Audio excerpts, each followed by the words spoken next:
नमस्कार। आज हम इतिहास के एक बहुत ही दिलचस्प दौर में जा रहे हैं। एक ऐसे साम्राज्य की कहानी जिसने दक्षिण भारत पर और हाँ, समंदर पर भी अपनी धाक जमाई, शाही चोल। नमस्कार। और हमारे पास जो स्रोत हैं वो वाकई उनके उदय, उनके शासन, समाज और उनकी कला पर काफी रोशनी डालते हैं। तो आज का हमारा मकसद है इन स्रोतों से ये समझना कि चोल इतने शक्तिशाली कैसे बने। उनका प्रशासन कैसा था, हाँ क्या खास था उसमें? हाँ, और उनकी वो सांस्कृतिक विरासत जो आज भी हमें हैरान करती है। सोचिए, एक साम्राज्य जो जमीन पर फैला और समंदर पर भी राज किया। कमाल है। बिल्कुल। चलिए तो फिर शुरू करते हैं। सबसे पहले ये देखें कि ये शाही चोल आखिर ताकत में आए कैसे। कहानी शुरू होती है करीब 850 ईसी से। विजयालया नाम के शासक थे। हाँ, उन्होंने तंजौर पर कब्जा किया और वहीं से मतलब चोल वंश की दोबारा नींव पड़ी। सही कहा। और लगता है 9वीं सदी के अंत तक जो दक्षिणी तमिल इलाका है वो काफी हद तक उनके नियंत्रण में आ गया था। और फिर मैदान में आते हैं असली महानायक, राजराजा प्रथम। हाँ, राजराजा प्रथम 985 से 1014 ईस्वी। स्रोत बताते हैं कि उनकी नीति तो बड़ी साफ थी, जीतो और अपने अधीन करो। बिल्कुल। उन्होंने त्रिवेंद्रम के पास चेर नौसेना को हराया, ये एक बड़ी बात थी। और पांडे राजा को भी शिकस्त दी, है ना? हाँ, पांडे राजा अमर भुजंग का जिक्र आता है, उसे हराया। तो मतलब उन्होंने दक्षिण में अपना दबदबा कायम करना शुरू कर दिया था। बिल्कुल। और राजराजा की जीतें सिर्फ जमीन तक ही नहीं रुकी। उन्होंने पश्चिमी गंगा क्षेत्र, कर्नाटक के कुछ उत्तर पश्चिमी हिस्से और वेंगी पर भी नियंत्रण किया। इसने पूरे प्रायद्वीप में चोल प्रभुत्व की नींव रखी। और वो श्रीलंका वाली बात, सीलोन पर हमला। हाँ, वो भी बहुत महत्वपूर्ण था। सीलोन यानी आज का श्रीलंका, उस पर आक्रमण किया। ये उनकी बढ़ती ताकत और शायद समुद्री महत्वाकांक्षा का भी सबूत था। वो सिर्फ जमीन तक सीमित नहीं रहना चाहते थे। और फिर उनके बेटे आए, राजेंद्र प्रथम, 1014 से 1044 ईस्वी। उन्होंने तो इस विरासत को और आगे बढ़ाया। हाँ, बिल्कुल। राजेंद्र प्रथम ने पांड्य, चेर देशों और श्रीलंका को तो पूरी तरह से चोल साम्राज्य में मिला ही लिया। पूरी तरह से। मतलब वो अब चोल राज्य के हिस्से बन गए। हाँ, कमोबेश पूरी तरह से। और उत्तर में देखें तो चालुक्य साम्राज्य के साथ तुंगाभद्रा नदी को एक तरह की प्राकृतिक सीमा बना दिया। ये तो बड़ा विस्तार था। हाँ, लेकिन राजेंद्र प्रथम की सबसे कह सकते हैं हैरान करने वाली उपलब्धि थी उनकी नौसैनिक शक्ति। अच्छा। जिसका जिक्र स्रोत करते हैं। हाँ, खास तौर पर उन्होंने गंगईकोंड चोल की उपाधि ली। गंगईकोंड चोल मतलब गंगा को जीतने वाला। क्या वो सच में गंगा तक पहुंच गए थे? देखिए, शायद ये सीधे गंगा के मैदानी इलाकों पर कब्जा करने से ज्यादा एक प्रतीकात्मक विजय थी। शायद बंगाल तक सफल अभियान किया हो, लेकिन इसने उत्तर भारत तक उनके प्रभाव का एक संकेत तो जरूर दिया। पर इससे भी बड़ी बात मेरे ख्याल से उनके समुद्री अभियान थे। कदारम, जो आज के मलेशिया का हिस्सा माना जाता है। मलेशिया तक? हाँ। और श्री विजय साम्राज्य, जो इंडोनेशिया के सुमात्रा द्वीप पर था, वहां तक सफल नौसैनिक अभियान भेजे। उस जमाने में ये तो अविश्वसनीय लगता है ना? ये न सिर्फ उनकी समुद्री ताकत दिखाता है, बल्कि ये भी कि उनकी नजरें दक्षिण पूर्व एशिया के जो अहम व्यापार मार्ग थे उन पर थी। तो ये सिर्फ जीतना नहीं था, बल्कि व्यापार और प्रभाव बढ़ाने की एक सोची समझी रणनीति थी। बिल्कुल। और इसी सिलसिले में उन्होंने चीन के साथ भी सीधे राजनयिक और व्यापारिक रिश्ते बनाए। चीन के साथ भी? हाँ, ये दिखाता है कि चोल सिर्फ एक क्षेत्रीय ताकत बनकर नहीं रहना चाहते थे। उनकी सोच उस समय के हिसाब से देखें तो कहीं ज्यादा बड़ी थी, एक तरह से वैश्विक। लेकिन हर साम्राज्य की कहानी में उतार भी आता है। स्रोत बताते हैं कि राजेंद्र चोल तृतीय के बाद शक्ति कम होने लगी। हाँ, पतन शुरू हुआ। कुलोतुंग चोल प्रथम को अक्सर आखिरी महान शासक माना जाता है। उनके समय में क्या हुआ? उनके समय में धीरे धीरे साम्राज्य के हिस्से हाथ से निकलने लगे। वेंगी के चालुक्य फिर से उभरने लगे। होयसल और पांडे राजा भी फिर से ताकतवर हो गए। और श्रीलंका का क्या हुआ? श्रीलंका में भी सिंघली शक्ति का पुनरुत्थान हुआ, वो फिर से आजाद हो गए। तो धीरे धीरे साम्राज्य सिकुड़ता गया। तो ये तो हुई उनके उठने और गिरने की कहानी। अब ये समझते हैं कि इतना बड़ा साम्राज्य चलता कैसे था। प्रशासन? जाहिर है, राजतंत्र था, राजा सर्वोच्च होता था। और राजा की मदद के लिए एक मंत्री परिषद होती थी। और एक दिलचस्प बात जो स्रोतों में मिलती है वो ये कि बड़े अधिकारियों को अक्सर वेतन के बदले भूमि अनुदान दिया जाता था। अच्छा, मतलब कैश नहीं, जमीन? हाँ, ऐसा लगता है ये प्रथा थी। और पूरे साम्राज्य को चलाने के लिए कोई व्यवस्था तो होगी, मतलब जैसे आज प्रांत जिले होते हैं। हाँ, बिल्कुल। एक बहुत ही व्यवस्थित ढांचा था। सबसे ऊपर मंडल यानी प्रांत, मंडल, ठीक है। फिर मंडल के नीचे कोट्टम, कोट्टम के नीचे नाडु। नाडु, ये नाम तो सुना है। हाँ, ये काफी महत्वपूर्ण इकाई थी। नाडु के नीचे कुर्रम और फिर सबसे छोटी इकाई थी ग्राम यानी गांव। मंडल, कोट्टम, नाडु, कुर्रम, ग्राम। वाह, ये तो बिल्कुल एक सीढ़ीनुमा व्यवस्था लगती है। हाँ, एक सुव्यवस्थित पदानुक्रम था।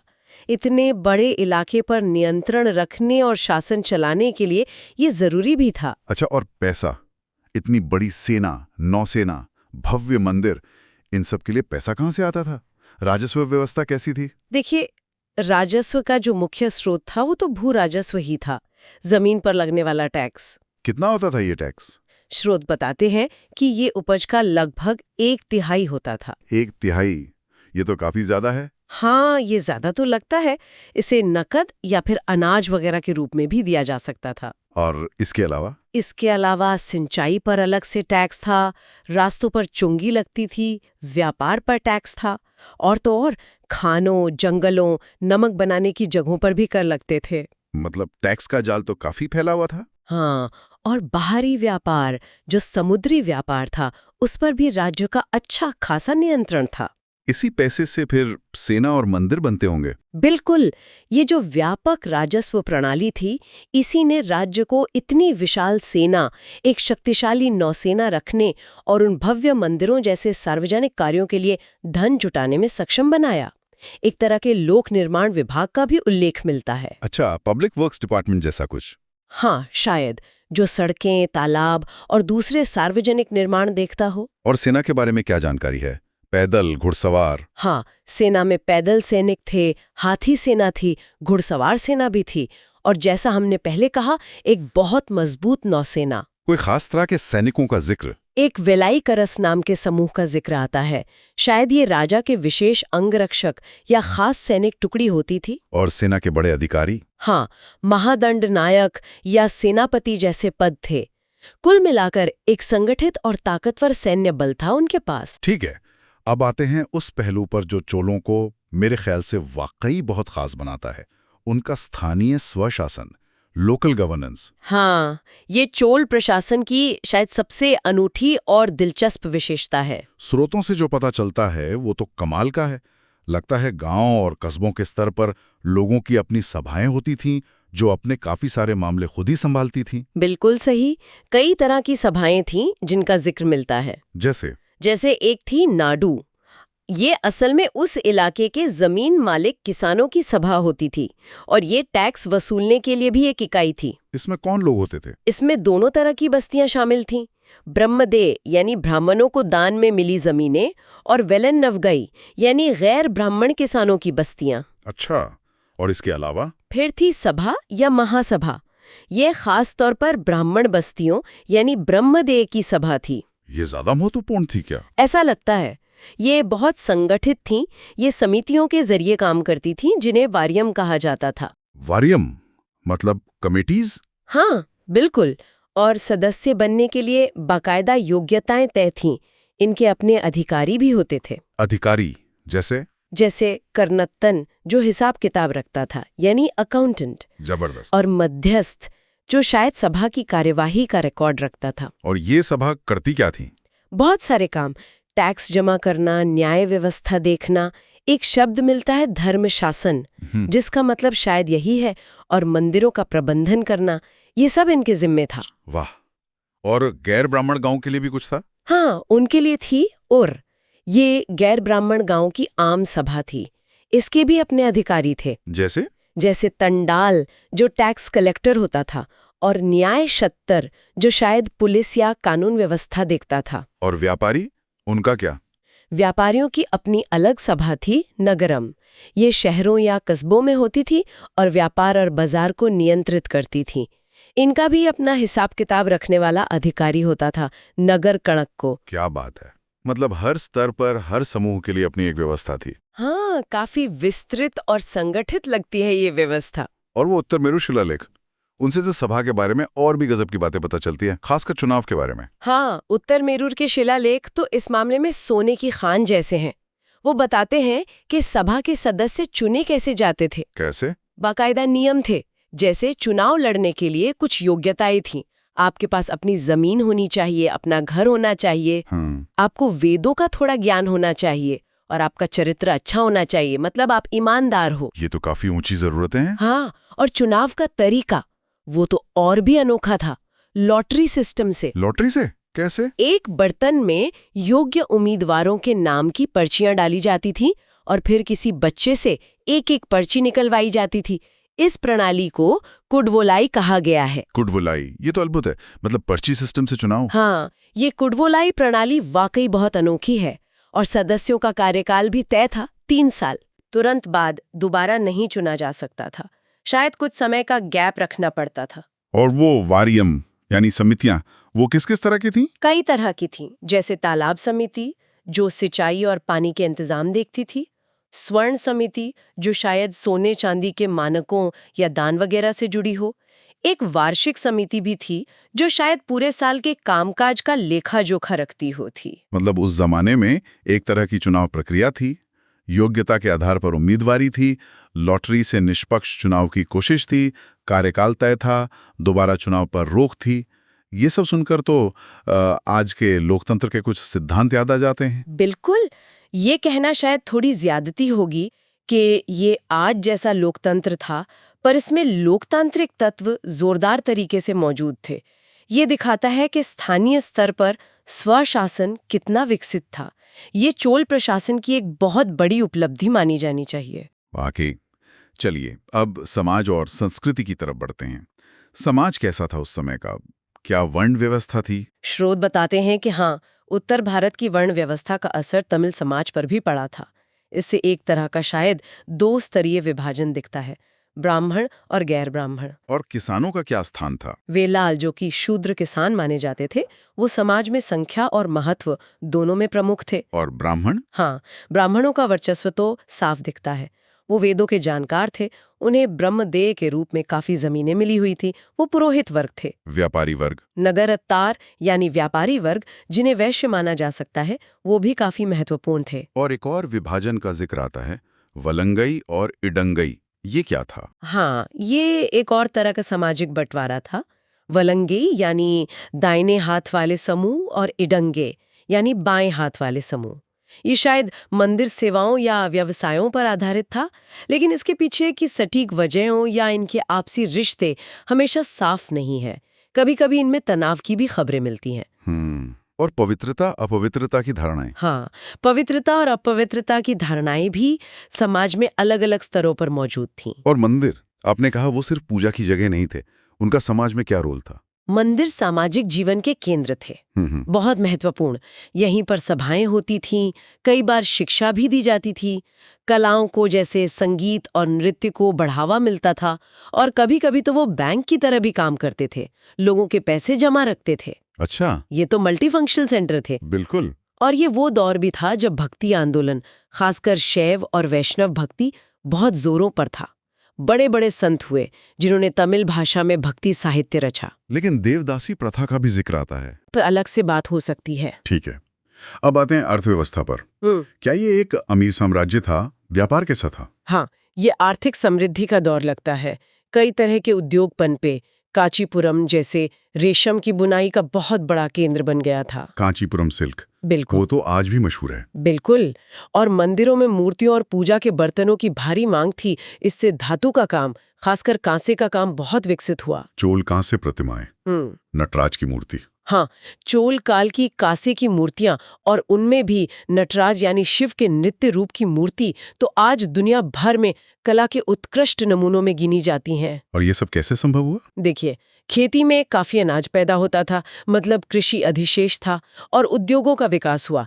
इन दोनों ने मिलकर अंदरूनी और बाहरी दोनों तरह के व्यापार को बहुत बढ़ावा दिया। हमने पहले समुद्री व्यापार की बात की ही थी। हाँ, चीन और दक्षिण पूर्व एशिया तक। जी। और इस व्यापार को आसान बनाने के लिए सोने, चांदी और तांबे के सिक्के भी बड़ी मात्रा में ढाले गए। ये एक विकसित अर्थव्यवस्था का साफ संकेत है। तो क्या हम ये कह सकते हैं कि यही आर्थिक खुशहाली थी जिसने कला और संस्कृति के इतने जबरदस्त विकास का रास्ता खोला? बिल्कुल। जब समाज में आर्थिक स्थिरता और समृद्धि होती है तो कला, साहित्य, वास्तुकला जैसी चीजों को संरक्षण मिलता है, वो फलती फूलती हैं। चोलों के साथ ठीक यही हुआ। और ये हमें उनकी वास्तुकला में, खासकर मंदिरों में साफ नजर आता है। हाँ, मंदिर वास्तुकला में द्रविड़ शैली का विकास इस दौर में अपने चरम पर पहुंचा। क्या खासियत थी इस शैली की? मंदिरों की खासियत हैं उनके ऊंचे ऊंचे विमान। विमान यानी मुख्य गर्भगृह के ऊपर जो टावर जैसी संरचना होती है, और पूरा मंदिर परिसर काफी बड़े इलाके में फैला होता है, मतलब क्षैतिज विस्तार भी होता है। इसका सबसे अच्छा उदाहरण तंजौर का बृहदेश्वर मंदिर, जिसे राजराजा प्रथम ने बनवाया था, इसलिए उसे राजराजेश्वर मंदिर भी कहते हैं। उसकी भव्यता, उसका आकार, उसकी बनावट आज भी देखने वालों को हैरान कर देती है। हाँ, उसकी तस्वीरें ही इतनी प्रभावशाली लगती हैं। और मूर्तिकला, कांसे के अलावा कांसे की ढलाई तो कमाल की थी ही। उसके लिए लुप्त मोम विधि यानी लॉस्ट वैक्स मेथड का इस्तेमाल होता था। ये एक बहुत जटिल तकनीक है जिससे बेहद खूबसूरत और बारीक डिटेल वाली मूर्तियां बनती थीं। नटराज के अलावा और कौन सी मूर्तियां मशहूर हैं? शिव के दूसरे रूप जैसे त्रिपुरांतक यानी त्रिपुरासुर का वध करते हुए शिव, और दूसरे देवी देवताओं की मूर्तियां भी खूब बनी। पत्थर की मूर्तियां भी मंदिरों में लगी होती थीं। और चित्रकला, पेंटिंग वगैरह? हाँ, मंदिरों की दीवारों पर चित्रकारी भी की जाती थी। इसके लिए फ्रेस्को तकनीक का इस्तेमाल होता था, मतलब गीले प्लास्टर पर पेंटिंग करना। और भक्ति संगीत का भी बहुत विकास हुआ, जो मंदिरों में गाया बजाया जाता था। अद्भुत। और साहित्य का क्या हाल था? क्या लिखने पढ़ने का भी काम हुआ इस दौर में? बहुत ज्यादा। इसे अक्सर तमिल साहित्य का स्वर्ण युग कहा जाता है। स्वर्ण युग क्यों? क्योंकि कई महान क्लासिक ग्रंथ इसी समय रचे गए, जैसे जीवक चिंतामणि, और सबसे ज्यादा मशहूर शायद कंबन की रामायण है। कंबन रामायण, हाँ सुना है। ये वाल्मीकि रामायण का तमिल रूप है। हाँ, ये वाल्मीकि रामायण पर आधारित है, लेकिन ये सिर्फ अनुवाद नहीं है। कंबन ने इसमें अपनी मौलिकता और काव्य प्रतिभा का भी परिचय दिया है। ये अपने आप में एक महान रचना मानी जाती है। और संस्कृत में भी कुछ लिखा गया? संस्कृत में इस दौर में तुलनात्मक रूप से थोड़ा कम काम हुआ। तमिल पर जोर ज्यादा था। और कौन से लेखक या किताबें मशहूर हैं? कुछ और नाम हैं, जैसे कुट्टन, उन्होंने राजा विक्रम चोल की कलिंग विजय पर परानी नाम का काव्य लिखा। पुगलेंदी ने नल और दमयंती की दुखद कहानी पर नल वेणबा लिखी। अच्छा। और एक बहुत ही महत्वपूर्ण नाम है शेखिझार का। उन्होंने शैव संतों की जीवनियां लिखी, जिसका नाम है पेरियो पुराणम। इसे तिरुतोंडर पुराणम भी कहते हैं। ये तमिल शैव भक्ति साहित्य का एक आधार स्तंभ माना जाता है और आज भी बहुत सम्मान से पढ़ा जाता है। कमाल है। मतलब सैन्य ताकत, एक कुशल प्रशासन, वो अनोखी स्थानीय स्वशासन व्यवस्था, और फिर कला, साहित्य, वास्तुकला में इतनी ऊंचाइयां। चोल साम्राज्य वाकई कई मायनों में असाधारण था। हाँ, अगर हम सार देखें तो यही है। चोल सिर्फ एक और राजवंश नहीं थे, वो सैन्य और नौसैनिक शक्ति के प्रतीक थे। उनके पास एक जटिल लेकिन कारगर प्रशासनिक मशीनरी थी, और उनकी जो स्थानीय स्वशासन व्यवस्था थी वो तो अपने समय से बहुत आगे लगती है। उनका समाज भी काफी जीवंत लगता है। हाँ, समाज भले ही उसमें ऊंच नीच और कुछ जटिलताएं थीं, लेकिन वो जीवंत था। और कला, वास्तुकला व साहित्य में उन्होंने जो विरासत छोड़ी है वो तो खैर आज भी हमें प्रेरित करती है। तो ये सब जानने के बाद श्रोताओं को चोलों के बारे में खास तौर पर क्या याद रखना चाहिए? कोई एक दो मुख्य बातें। मेरे ख्याल से दो बातें खास है। एक तो ये कि चोल एक ऐसा प्राचीन भारतीय साम्राज्य थे जिनका असर भारत से बाहर दक्षिण पूर्व एशिया तक फैला। उन्होंने ये दिखाया कि भारतीय ताकतें सिर्फ जमीन पर ही नहीं, समंदर पर भी दबदबा बना सकती हैं। हाँ, ये समुद्री पहलू बहुत महत्वपूर्ण है। बिल्कुल। और दूसरी बात, उनकी शासन प्रणाली, खासकर स्थानीय स्तर पर, वो सभा और कुडवोलाई जैसी व्यवस्थाएं, वो दिखाती हैं कि उस प्राचीन दौर में भी स्वशासन और भागीदारी के कितने उन्नत विचार मौजूद हो सकते थे। और यहीं से एक सवाल उठता है जिस पर शायद हमारे श्रोता सोचना चाहें। हाँ, बताइए। चोलों की वो जो स्थानीय स्वशासन वाली व्यवस्था थी, जिसमें चुनाव, योग्यता, कार्यकाल की बात थी, क्या उसका आगे चलकर, मतलब सदियों बाद, उस इलाके में लोकतंत्र या स्वशासन के विचारों के विकास पर कोई किसी भी तरह का असर पड़ा होगा? क्या हम उसमें आधुनिक सोच के कुछ बीज देख सकते हैं? दिलचस्प सवाल है। या फिर उनकी समुद्री ताकत की विरासत के बारे में सोचिए। साम्राज्य तो खत्म हो गया, लेकिन क्या उनके बनाए हुए वो समुद्री रास्ते, वो रिश्ते जो उन्होंने दक्षिण पूर्व एशिया से बनाए, उन्होंने हिंद महासागर की दुनिया को साम्राज्य के पतन के लंबे समय बाद भी किसी न किसी रूप में प्रभावित किया होगा? ये कुछ ऐसे सवाल हैं जिनके जवाब शायद इतिहास की और गहरी परतों को खोलने पर मिल सकते हैं।